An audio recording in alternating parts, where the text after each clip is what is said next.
Hi everyone, welcome to my channel. My name's Noelle and I do unboxings here, mostly lifestyle subscription boxes, but also some stationery, books, beauty, jewelry, and even a dash of Disney. So if you like unboxings, I do hope you'll consider subscribing to my channel and hitting the notification bell. If you are already subscribed, thank you so much for being here and welcome back. Hopefully you've already entered my subscriber appreciation giveaway. If not, I will leave the video for that right above, and then it's also below in the description.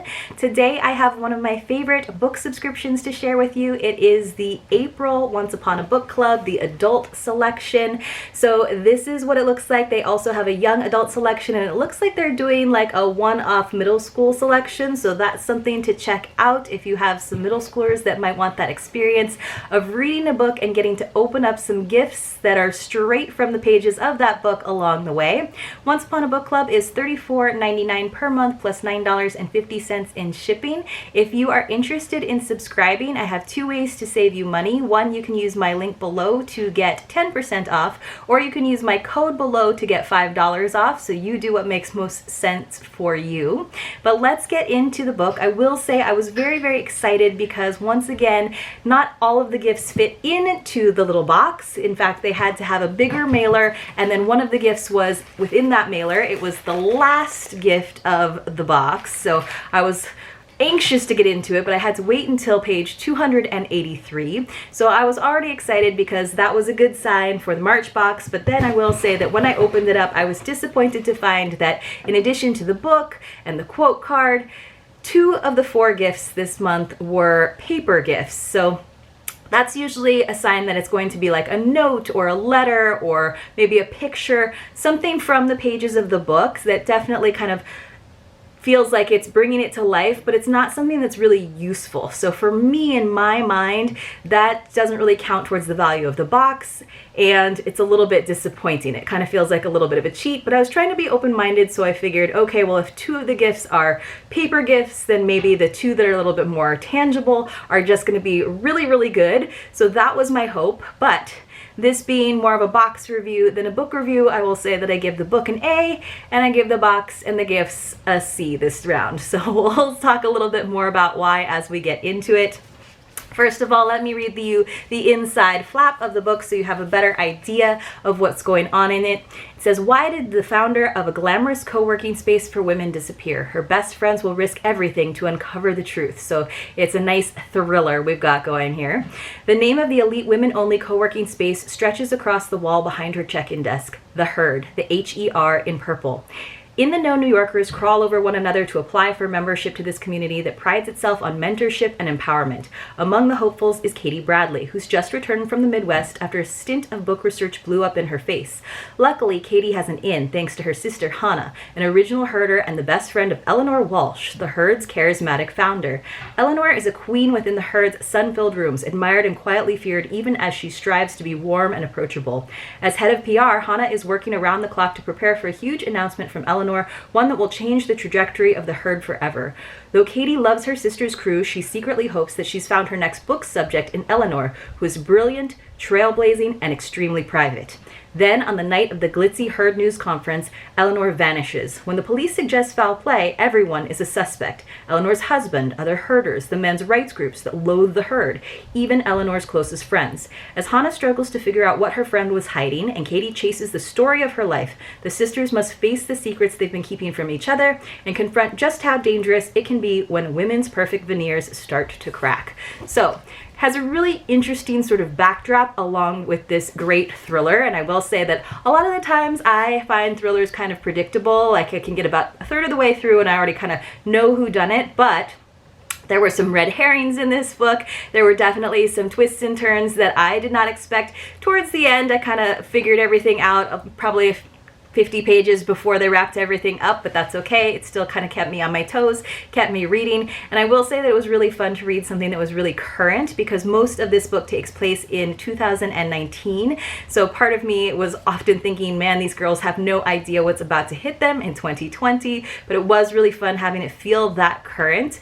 Now, I enjoyed it as well because I could identify with a lot of the characters. It is told in 2 points of view, alternating those 2 sisters' points of view, which is really interesting. So they wind up being classic millennial age, so about 10 years younger than me, but coming from a world that I have definitely kind of brushed shoulders with in the past, some elite schools, and it definitely brought up some questions that I think are very interesting in terms of what happens when you're trying to create this safe space for women, and you're trying to like promote equality, but in fact what happens is this like reverse elitism, and then women sort of get even more insecure and more anxious about fitting into this very pristine, Instagrammable, Pinterest-like world, and that sort of imposter syndrome that we all feel. In fact, I thought that one of the most interesting parts of the book was like 2 pages where they had kind of a blog that had been from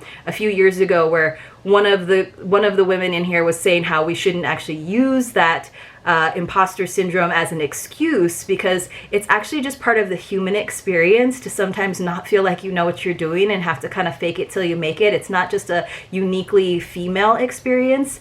And it was just, I found it so interesting to like kind of talk about like what they called like commercial feminism, and how that can actually sort of work against you sometimes. Anyway, all of that was in the background of this thriller, which, like I said, was really, really kept me on my toes, kept me excited, kept me reading late into the night to get through the book and to open all of the gifts.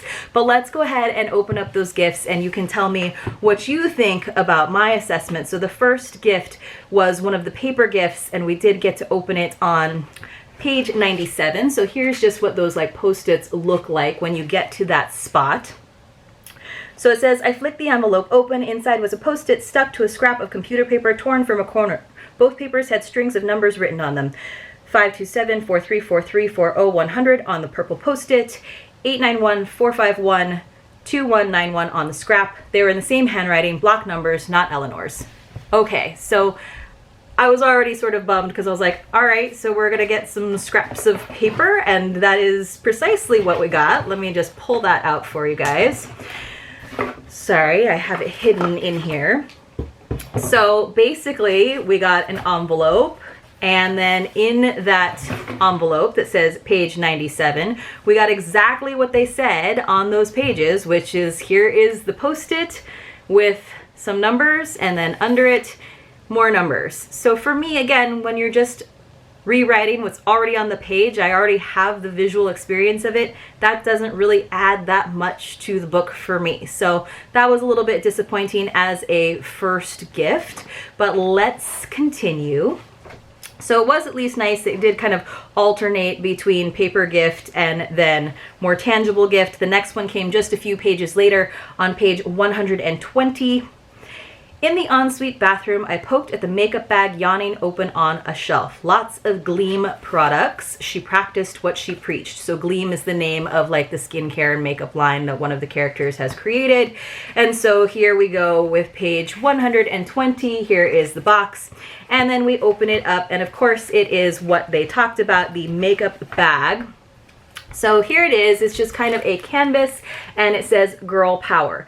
Now, here's where I take issue, because just a few pages before, in fact, one of the characters, a male character, was saying, you know, Eleanor's a smart girl, and the other character in her mind corrected him and said, Eleanor's a smart woman. So I have like mixed feelings about girl power and like girl boss as a hashtag, because again, it's still sort of setting women apart, and sort of, instead of talking about like a boss, like being equals to men, it's sort of saying she's doing really good for a woman, or she's doing really good considering that she's a woman. So I just felt like something that said girl power wouldn't actually be something that this character Eleanor would have on her nightstand. And also this just doesn't seem as posh and luxury as her brand would have as well.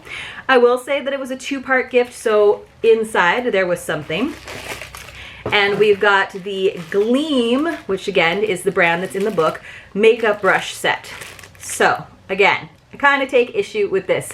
So if you can see, it's kind of got these like super plasticky kind of pearlized handles, and then the brushes themselves are sort of different striated rainbow colors, but for me this just looks really like juvenile, very like preteen, not luxe at all, and again, not something that I feel like the character in the book would use. Maybe a like nicer like faux leather case would have made more sense, or even a compact or something, but for me this wasn't like a very high value gift, and it also didn't really fit with the branding in the novel. It didn't really fit with the characters, so that was my second disappointment. But let's keep going.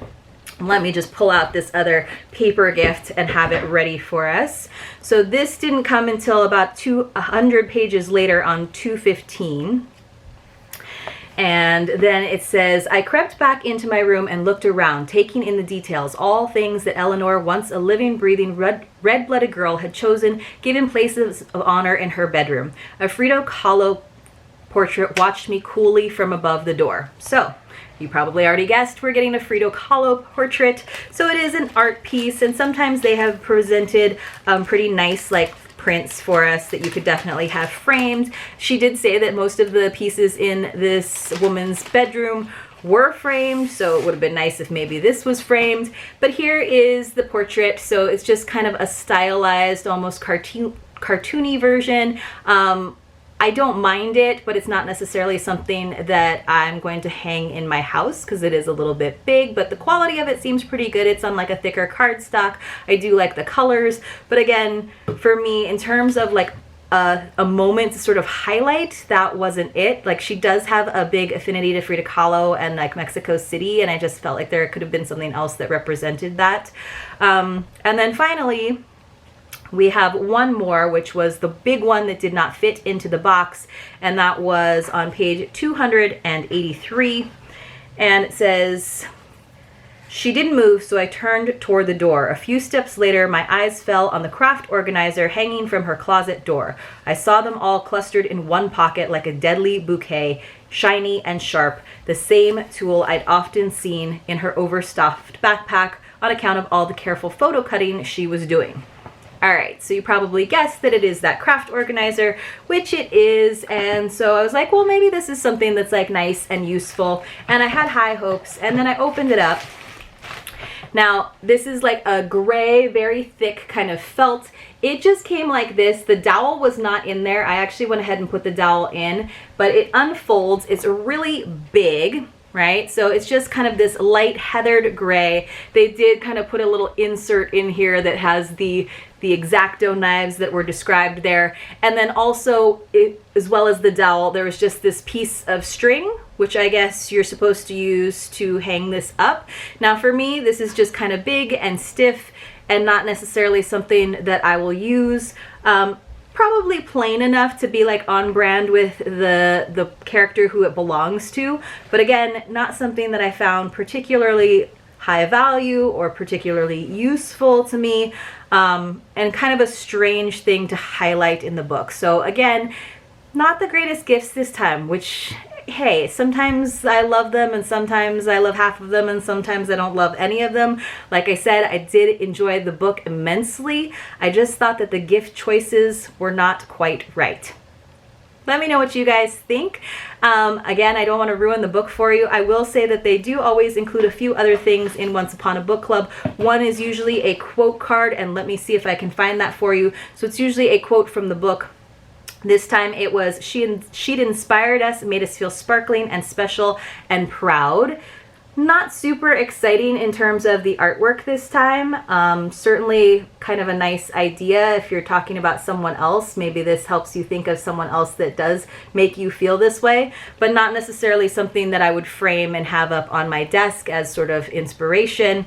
They did also include a nice nameplate for us with the author's signature, so I will definitely keep that in the book, maybe stick it in the book or include it if I do decide to give this book to someone else, because like I said, it was really, really good. I enjoyed all of the kind of questions, even though I felt like she probably could have pushed it a little bit more in terms of the satire, in terms of those questions and talking about when feminism and female empowerment kind of goes beyond and actually creates its own sort of exclusionary, elitist world.